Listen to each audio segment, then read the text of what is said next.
ఈరోజు మేము మాకు ఇచ్చిన సమాచారం ప్రకారంగా ఇక్కడ రావడం జరిగింది. ఇక్కడ మా కమిషనర్ డైరెక్టర్ ఆదేశాల ప్రకారంగా ఇక్కడ ఏదైతే ఉన్నదో యానిమల్ ఫ్యాట్ దీని గురించి వీళ్ళు తయారు చేస్తామని తెలిసింది మాకు. వాళ్ళు ఎవరనగా ఈ మొహమ్మద్ మస్తాను, తర్వాత మొహమ్మద్ సలీం అనే విషయాలు తెలిసినాయి. ఈ విషయంలో మేము షాంపూ తీయడానికి ప్రయత్నం చేసాము. షాంపూ తీసుకున్నాం ఆల్రెడీ.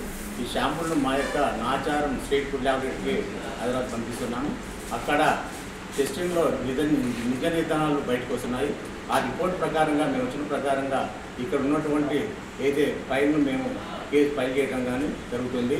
ఆ విధంగా ఇక్కడ తీసుకున్నటువంటి యానిమల్ ఫ్యాట్ అనేది వాళ్ళు కొన్ని విధాలుగా మనం చెప్పుకున్నటువంటి విషయాలు ఏంటంటే దాన్ని చికెన్ బిర్యానీలో కానీ, తర్వాత గీ అనగా ఆయిల్ కానీ, గీ అనగా నీళ్ళు కానీ, తర్వాత కుకింగ్ ఫుడ్ వాటికి కానీ సంబంధించిన వాటికి పంపించడం జరుగుతుంది.